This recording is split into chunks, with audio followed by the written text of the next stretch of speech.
साथियों, आप लोगों ने जो अब तक तैयारी की है उसका रिवीजन भी इसके माध्यम से होगा और 69th बीपीएससी प्री के लिए 68th और उससे प्रीवियस जितने भी प्रश्न आए हैं बीपीएससी सिविल सर्विसेज प्रीलिम्स में, उसको आधार मानते हुए हम अलग अलग टॉपिक सेलेक्ट किए हैं और उसी टॉपिक के हिसाब से आपके ये अलग अलग क्लास में डिवाइड कर दिया हमने, ताकि आपको बोरिंग भी फील ना हो और बहुत अच्छी आपकी रिवीजन भी हो जाए। और यदि आपकी अब तक इन टॉपिक्स की तैयारी नहीं है तो आप इसे देखकर इस टॉपिक की तैयारी भी बहुत अच्छे से कर सकते हैं।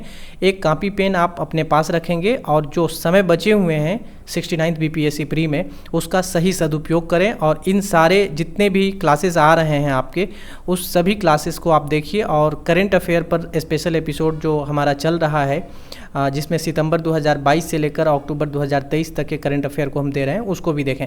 अभी इस टॉपिक में ब्रिटिश कालीन जितनी भी महत्वपूर्ण समितियां थी उसमें स्टेटमेंट देकर बीपीएससी प्रश्न पूछती है, तो ये आपको ध्यान रखना है।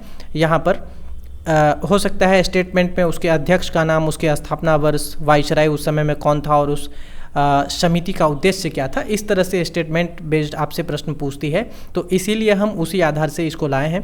ध्यान दीजिए, सबसे पहला जो आयोग था वो था जो इम्पोर्टेंट है आपके परीक्षा के दृष्टिकोण से, इनाम आयोग। इसके अध्यक्ष इनाम स्वयं थे। 1852 में इसकी स्थापना हुई थी। लॉर्ड डलहौजी वाइसराय इस समय थे। ये भूस्वामियों की उपाधियां जो थी कि जांच के लिए यह गठित की गई थी। नेक्स्ट है स्ट्रेची आयोग। रिचर्ड स्ट्रेची इसके अध्यक्ष थे 1880 में। इस समय भारत के वाइसराय लॉर्ड लीटन थे। अकाल पीड़ितों को राहत दिलाने हेतु जो है इस आयोग का गठन किया गया था। नेक्स्ट है स्ट्रेची हो गया। नेक्स्ट है हंटर आयोग।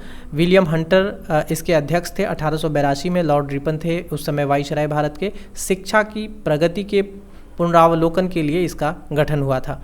नेक्स्ट हर्सेल समिति। हर्सेल इस समय में लॉर्ड लेंसडाउन भारत के वाइसराय थे और टकसाल संबंधी सुझाव देने के लिए इसका गठन किया गया था। उसके बाद है लियोल आयोग। जेम्स लियोल इसके अध्यक्ष थे। जो अध्यक्ष थे लगभग उसी के नाम पर ये समितियां थी। 1897 में इस समय में लॉर्ड एल्गिन भारत के वाइसराय थे। 1880 के दुर्भिक्ष आयोग की रिपोर्ट का अध्ययन कर सुझाव देने के लिए इसको गठित किया गया था। अगला है मैकडोनल आयोग। एंटोनी मैकडोनल इसके अध्यक्ष थे और इसकी जो स्थापना थी वो 1900 ईस्वी में हुई थी, जब भारत के वाइसराय लॉर्ड कर्जन हुआ करते थे। यह भी दुर्भिक्ष पर ही स्ट्रेची आयोग की रिपोर्ट पर अपना सुझाव देने के लिए गठित किया गया था। मॉनक्रिफ आयोग ये महत्वपूर्ण नहीं है लेकिन देख लीजिएगा। फ्रेजर आयोग महत्वपूर्ण है, ये पुलिस प्रशासन की कार्यपद्धति की जाँच के लिए गठित की गई थी। रैले आयोग ये बीपीएससी ने कई बार पूछे हैं। थॉमस रैले इसके अध्यक्ष थे। 1902 में इसका गठन लॉर्ड कर्जन के समय में हुआ था। विश्वविद्यालय से संबंधित कार्यों हेतु इसका गठन किया गया था। सैडलर आयोग न जाने बीपीएससी ने कितनी बार पूछी है। माइकल सैडलर 1917 में इसकी स्थापना हुई थी। माइकल सैडलर इसके अध्यक्ष थे। इस समय भारत के वाइसराय लॉर्ड चैम्सफोर्ड हुआ करते थे। लॉर्ड चैम्सफोर्ड से कई सारी क्वेश्चन जो है बीपीएससी ने पूछे हैं। कलकत्ता विश्वविद्यालय की कार्यप्रणाली और उसके दोष की जांच हेतु यह गठित की गई थी। शाही आयोग बहुत महत्वपूर्ण है। लॉर्ड ली इसके अध्यक्ष थे, ध्यान रखेंगे आप। 1923 में इसका गठन हुआ था। लॉर्ड रीडिंग इस समय भारत के वाइसराय थे। सिविल सेवा से संबंधित समस्याओं पर गठित किया गया था, ये नागरिक सेवा से संबंधित समस्याओं को सुलझाने के लिए। उसके बाद सैंडहर्स्ट समिति थी, एक एंड्रयूज स्कीन की अध्यक्षता में गठित की गई थी 1925 में। लॉर्ड रीडिंग इस समय भारत के वाइसराय थे। भारतीय सेना का भारतीयकरण करने संबंधी सुझाव के लिए इसको गठित किया गया था। बटलर बीपीएससी ने कई बार पूछे हैं।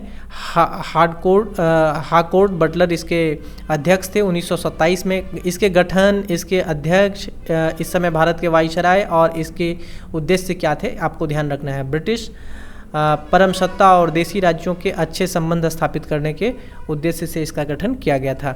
उसके बाद विटले आयोग जो था, विटले स्वयं थे इसके अध्यक्ष। 1929 में इसका गठन हुआ था। लॉर्ड इरविन इस समय भारत के वाइसराय थे। औद्योगिक कार्यशाला और बगीचों के श्रम की स्थिति में सुधार और सुझाव देने हेतु इसका गठन किया गया था। लिंडसे आयोग, लिंडसे स्वयं इसके अध्यक्ष थे। 1929 में लॉर्ड इरविन ही थे। मिशनरी शिक्षा के विकास के लिए इसका गठन किया गया था। स्प्रू समिति, तेज बहादुर स्प्रू के नाम पर या उसकी अध्यक्षता में, उनकी अध्यक्षता में गठित किया गया था 1934 में। लॉर्ड वेलिंगटन इस समय भारत के वाइसराय हुआ करते थे। संयुक्त राज्य में बेरोजगारी के कारणों का अध्ययन करने के लिए यह किया गया था। उसके बाद वुडहेड आयोग ध्यान देंगे, सर जॉन वुडहेड इसके अध्यक्ष थे 1943-44 में, जब भारत आज़ाद होने वाला था उससे कुछ समय पहले। लॉर्ड बेवेल उस समय भारत के वाइसराय हुआ करते थे। ये बंगाल दुर्भिक्ष के कारण की जांच के लिए जो है गठित की गई थी। तो इतने समिति हैं, आप इसको एक बार देख लीजिए, आपने पढ़ा अवश्य होगा, लेकिन एक बार इसका स्क्रीनशॉट लेकर के बहुत अच्छे से इसको पढ़ जाइए इसको, ताकि किसी भी तरह से यदि स्टेटमेंट बेस्ड भी प्रश्न आए तो आपको दिक्कत ना हो। और यदि इतने तथ्य आपको याद रहेंगे तो आप मान कर चलिए कि यदि किसी भी तरह के ब्रिटिश कालीन समिति से प्रश्न आते हैं तो आपके प्रश्न नहीं छूटेंगे। धन्यवाद।